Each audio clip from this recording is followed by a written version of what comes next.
This is Will with Frost and Fists again, aka Lore-Master-Shroud, and I am bringing you another lore video update.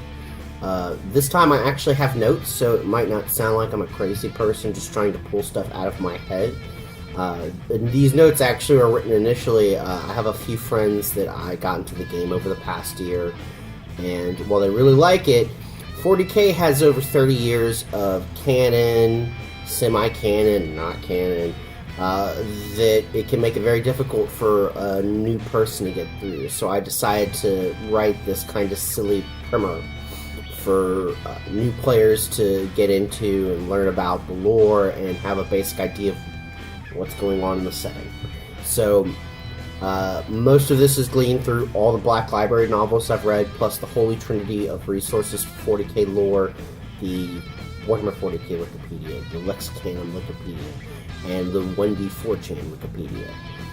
Put all those together and you're going to get what I've got, plus a couple of other random resources. Xenology is probably the biggest one.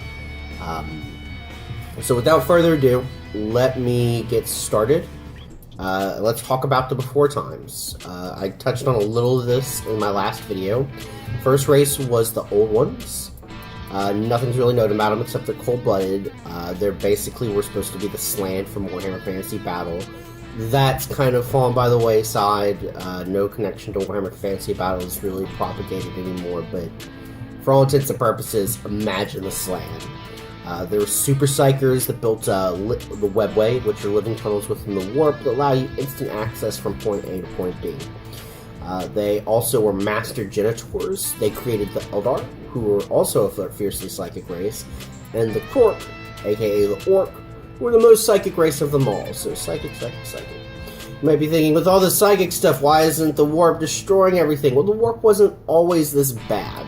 Before the War in Heaven, which I'm about to talk about, the warp was a pretty benign place. You could make things, you could make demons, but they weren't really demons back then. They were just warp constructs that you could make and use to do things. The Eldar were particularly known for this. They created these complicated warp constructs that, after the War in Heaven, they'd forgotten that they made to begin with and began worshipping as gods, like Asurian, Cain, Vol, Moraheg, the various pantheon, various gods of the Eldar pantheon.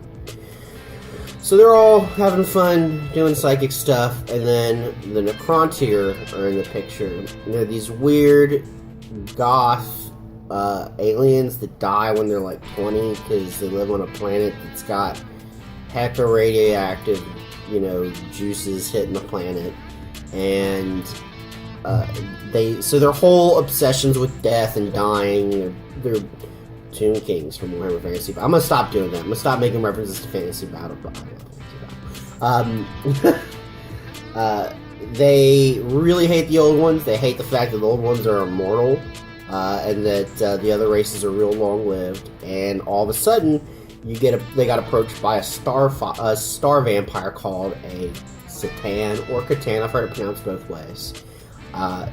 His name was some gobbledygook, but they call him the Deceiver after the Fallout. He says, look, I can make you guys immortal, I can give you the power to destroy the old ones. They're like, this sounds awesome. Let's get on board with Star Dracula's plan.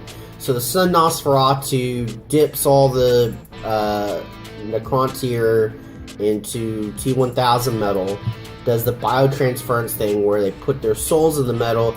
Too late do they realize that they now have no souls and are basically just, for the most part, inanimate robots. The higher tiers, as we talk about the Necron, have sentience, but we'll get to that way down the road.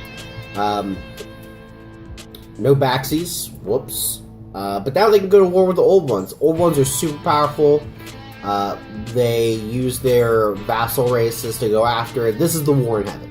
The ensuing psychic backlash is enough to turn the warp into the place that we all know and love. Filled with demons, filled with horrible stuff happening all the time. Just a real nasty place. After all the old ones got murked, the last one may have died about 650,000 years prior to the rise of the Imperium. That one's name was Ka, and he may be the progenitor of the Hrud, which we'll talk about later as we veer off into other races and stuff like that. The Necron eventually turn on the Catan and put him into Pokeballs to use later. We'll talk about all this stuff as I get into races. I'm going to talk about this in a second. Basically, as I do these videos, I'm going to try and stick to just the timeline and what's happening in that. I'm not going to get into the Eldar Pantheon, for example, or the Necron practices, or things like that. Unless you guys want me to, I can do separate videos about, like, what all the Space Marine Gene Seed organs do and things like that. But I just want to kind of explain the timeline and get to now, first and foremost. Anyway, I'm going to leave it off there. I'm going to try and keep these videos short, 5 to 7 minutes, so I can not overdo it and have plenty of content to keep doing these regularly. If you have any questions, leave a comment, please like and share. And yeah, as always, stay frosty and happy wargaming.